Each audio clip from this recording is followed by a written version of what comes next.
ब्रह्मा गुरुर्विष्णु गुरुर्देवो महेश्वरा गुरुर्साक्षात् परं ब्रह्मा तस्मै श्री गुरुवे नमः। तस्मै श्री गुरुवे नमः।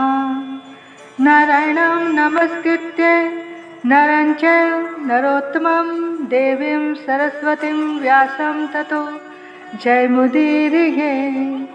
वक्रतुंड महाकाय सूर्यकोटि संप्रभा निर्विघ्नं कुरु मे देव सर्वकार्येषु सर्वदा। सर्वकार्येषु सर्वदा। जय गणेश जय गणेश जय गणेश देवा। माता जाकी पार्वती पिता महादेवा। माता जाकी पार्वती पिता महादेवा। जय गणेश जय गणेश जय गणेश देवा। माता जाकी पार्वती पिता महादेवा। माता जाकी पार्वती पिता महादेवा। एक दंत दयावंत चार भुजाधारी। एक दंत दयावंत चार भुजाधारी।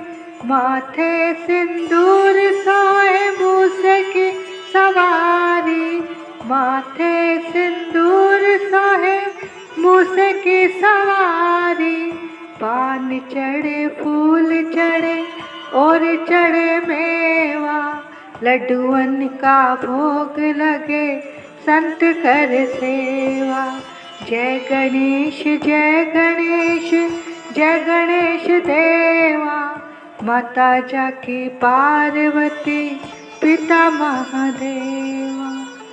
अंधन को आँख देत कोढ़िन को काया।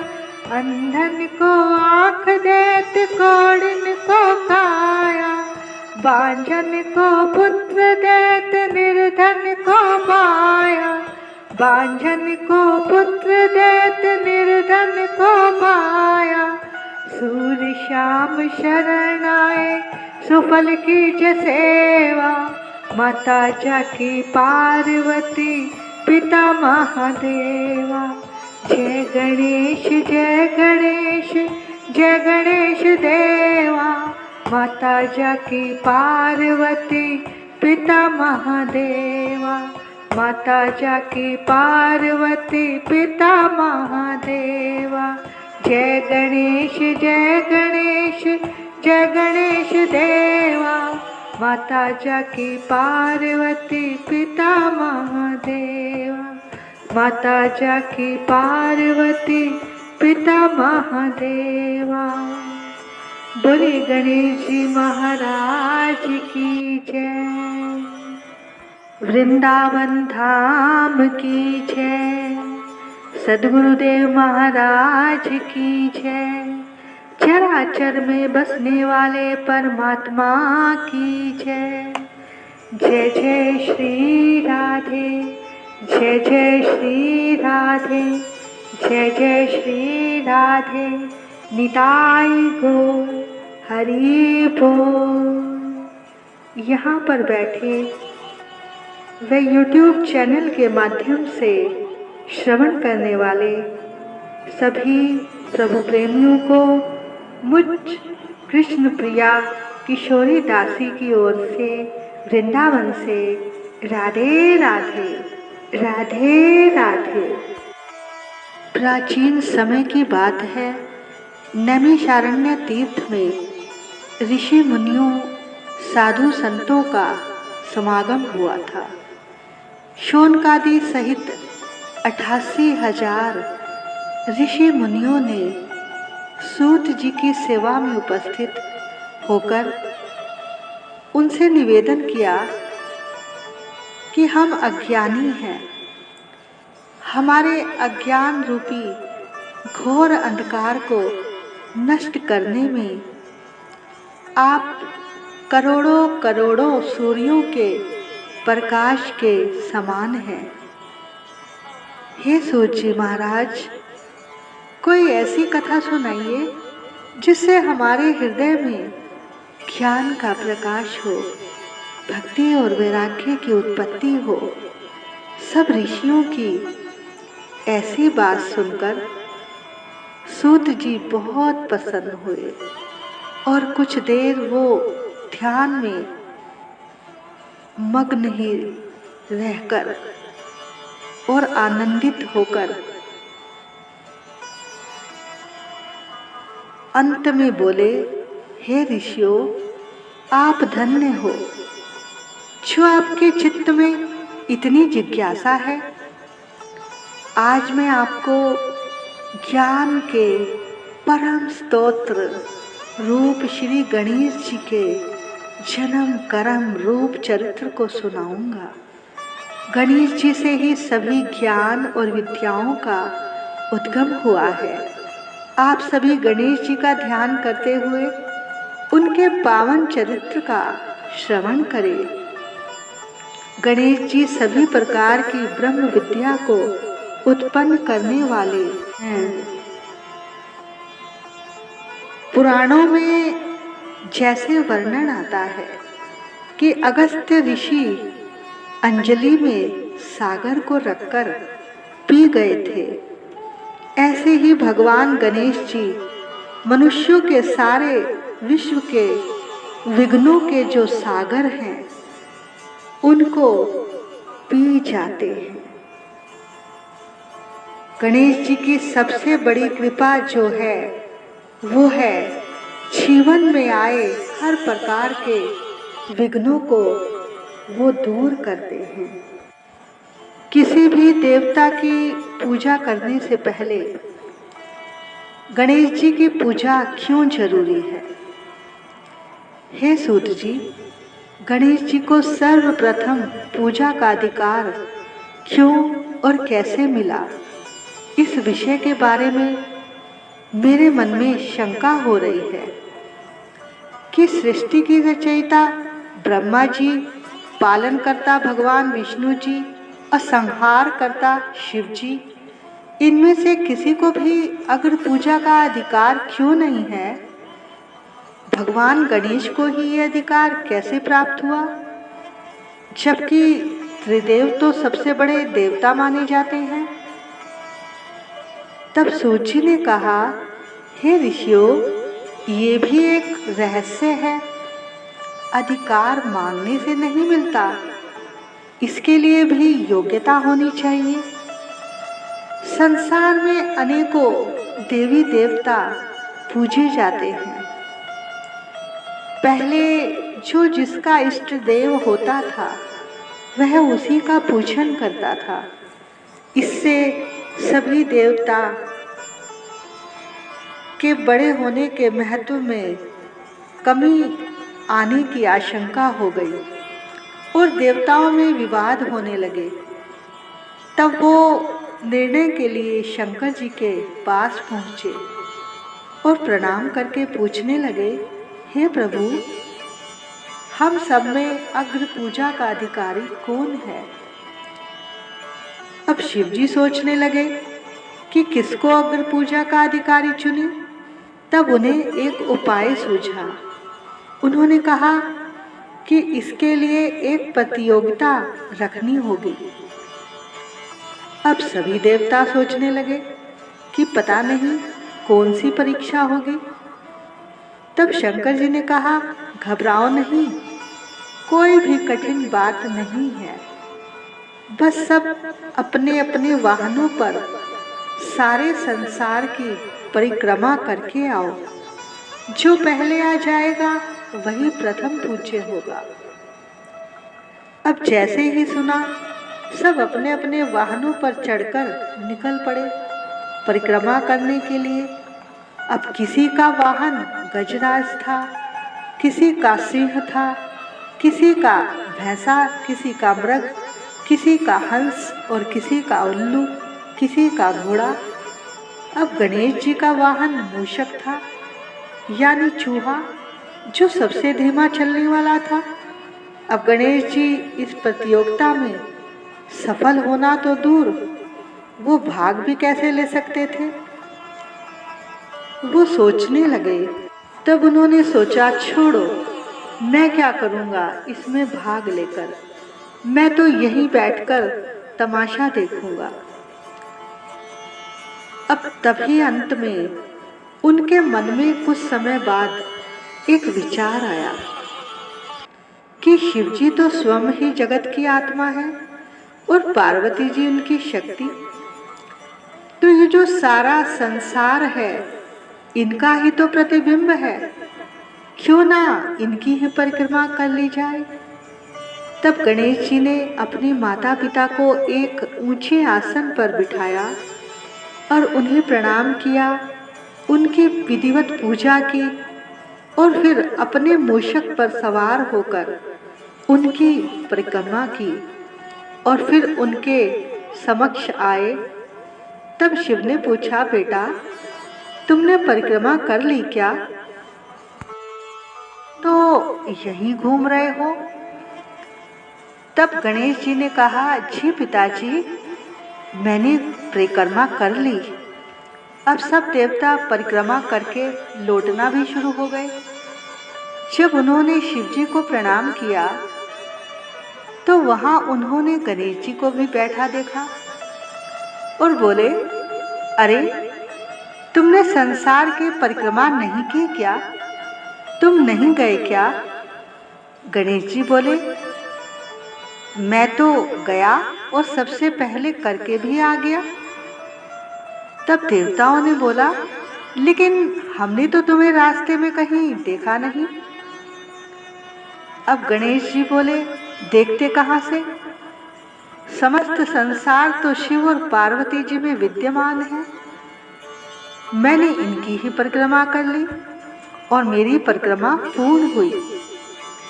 तब सूत जी ने ऋषियों से कहा, इस प्रकार अपनी बुद्धि के बल पे गणेश जी ने उस प्रतियोगिता को जीत लिया और उस दिन से सब देवताओं में गणेश जी का प्रथम पूज्य होने का उनको अधिकार मिला और गणेश जी अग्र पूजा के अधिकारी बने। उनकी अग्र पूजा होने लगी। बोलिए गणेश जी महाराज की जय। गणपति बप्पा मोरया, मंगल मूर्ति मोरया, सिद्धि विनायक मोरया, गिरजानंदन मोरया।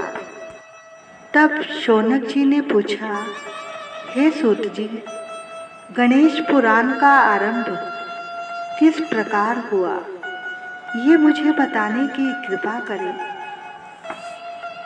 तब सूत जी ने कहा कि हे शौनक जी, यद्यपि गणेश पुराण है तो बहुत प्राचीन, क्योंकि भगवान गणेश तो आदि देवता है। पता नहीं कब से गणेश जी अपने उपासकों पर कृपा करते चले आ रहे हैं। इनके बहुत चरित्र, बहुत ही प्रसंग हैं, जिसका संग्रह करें तो एक बड़ा पुराण बन सकता है, जिसे एक बार भगवान नारायण ने नारद जी को और भगवान शंकर और पार्वती जी को सुनाया था। बाद में वही पुराण ब्रह्मा जी ने संक्षेप में महर्षि भृगु को सुनाया और भृगु जी ने कृपा करके सौराष्ट्र के एक राजा सोमकांत को सुनाया था। तब शौनक जी ने पूछा, भगवान आप ये बताने का कष्ट करें कि राजा सोमकांत कौन थे? उन्होंने भृगु जी से गणेश पुराण का श्रवण कहाँ किया था? उस पुराण के श्रवण से उन्हें क्या क्या उपलब्धियां हुई? हे नाथ, मेरे मन में गणेश पुराण के प्रति उत्कंठा बढ़ती ही जा रही है।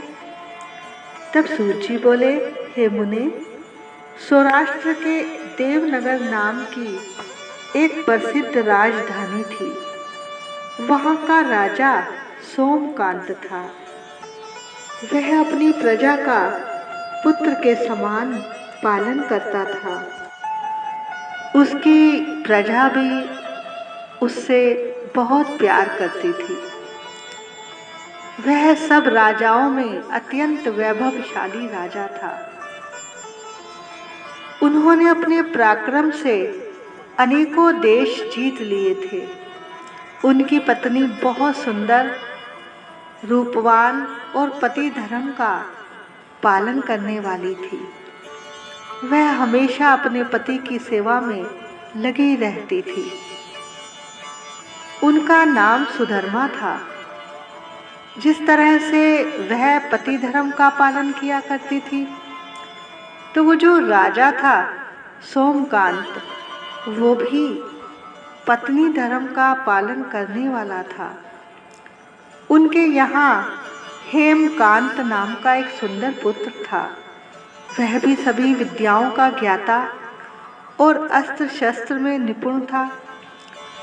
इस तरह से राजा सोमकांत हर प्रकार से सुखी था।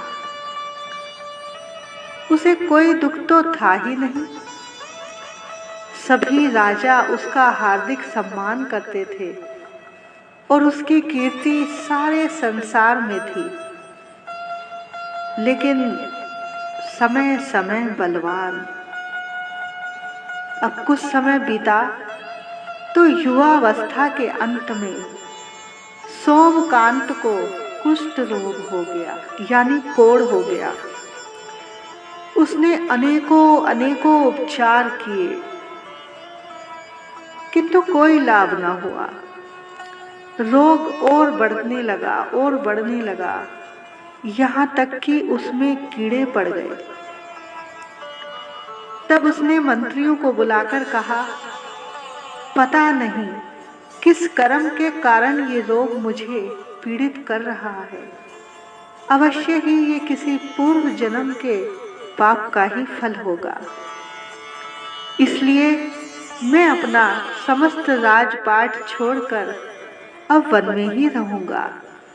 मेरे पुत्र को मेरे ही समान मानकर उसको सम्मान देना।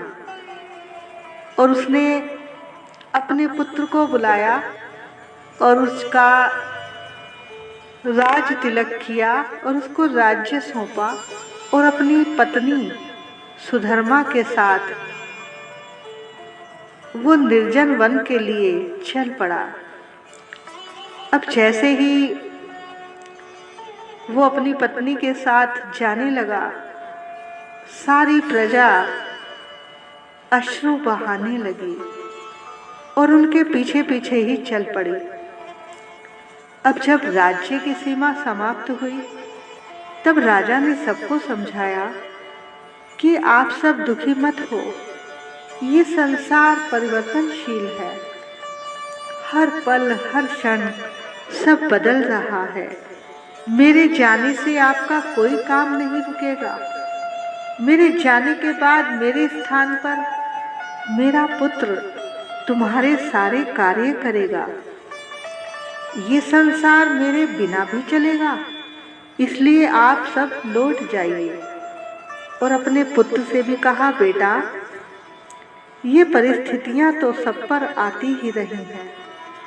हमारे पूर्वज भी वृद्ध अवस्था में वन में जाकर भजन करने के लिए चले जाया करते थे और मैं थोड़ा उनसे पहले युवावस्था में ही जा रहा हूँ। कोई पहले जाए या बाद में, इससे क्या फर्क पड़ता है। यदि मैं कुछ और वर्षों बाद जाता तो भी मोह का त्याग तो करना ही पड़ता। इसलिए हे पुत्र, दुखी मत हो और मेरी आज्ञा मानकर अपने राज्य को अच्छे से चलाओ और प्रजा को सदा सुखी रखना। इस प्रकार राजा ने सबको समझा बुझाकर विदा कर दिया और स्वयं अपनी पतिव्रता पत्नी के साथ वन में चल पड़े।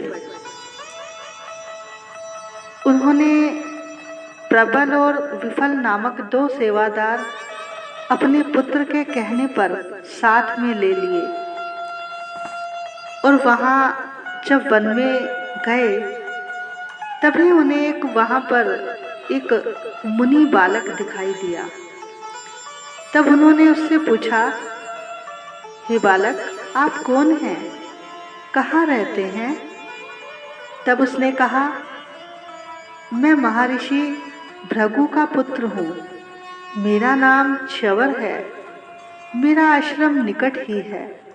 अब आप भी अपना परिचय दीजिए। तब राजा ने कहा, मैं सौराष्ट्र के देवनगर राज्य का अधिपति रहा हूँ। अब अपने पुत्र को राज्य देकर मैं यहाँ आ गया हूँ।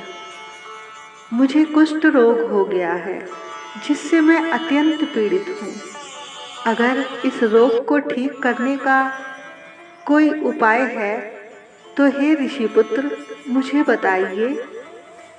तब उस बालक ने कहा, मैं अपने पिता से ये सब वृतांत सुनाता हूँ, फिर वो जैसा कहेंगे वैसा मैं आपको बताऊंगा। और वो बालक चला गया और कुछ ही देर बाद शीघ्र ही आकर बोला, राजन, मेरे पिता ने आपको अपने आश्रम में बुलाया है और तभी वो आपके रोग के विषय में भी वहीं पर बातचीत करेंगे। अवश्य ही इसका कोई उपाय मिल जाएगा। राजा अपनी पत्नी और सेवकों के साथ मुनि के आश्रम में पहुंचा और प्रणाम किया और बोला, हे मुनि, मैं आपकी शरण में हूँ। आप मुझ कोढ़ी पर कृपा कीजिए। तब महर्षि ने कहा, हे राजन, ये तुम्हारे पूर्व जन्म के पाप का ही उदय हो गया है। इसका उपाय मैं विचार करके बताऊंगा। अब तो तुम जाओ और जाकर स्नान करो, भोजन करो और विश्राम करो। कल सुबह आकर मुझसे मिलना। तब ऋषि की आज्ञा से रात को सबने विश्राम किया और सुबह जल्दी उठकर स्नान आदि सब कार्यों से निवृत्त होकर वो महर्षि के सामने उपस्थित हुए। महर्षि ने कहा, राजन, मैंने तुम्हारे पूर्व जन्म का वृतांत जान लिया है कि किस पाप कर्म के द्वारा तुम्हें ये कुष्ठ रोग हुआ है। अगर तुम सुनना चाहते हो तो मैं तुम्हें सुनाना चाहूँगा। तब राजा ने कहा, प्रभु, मैं सुनना चाहूँगा कि मैंने ऐसा कौन सा पाप कर्म किया जिसकी वजह से मैं इतना पीड़ित हूँ। तब महर्षि ने कहा कि मैं तुम्हें तुम्हारे पूर्व जन्म का वृतांत सुनाता हूँ। आज की कथा को हम यहीं पर विश्राम देते हैं। आगे की कथा कल होगी। बोलिए गणेश जी महाराज की जय। गणेश पुराण की जय। जय जय श्री राधे। जय जय श्री राधे। जय जय श्री राधे। निताई गो हरि बोल।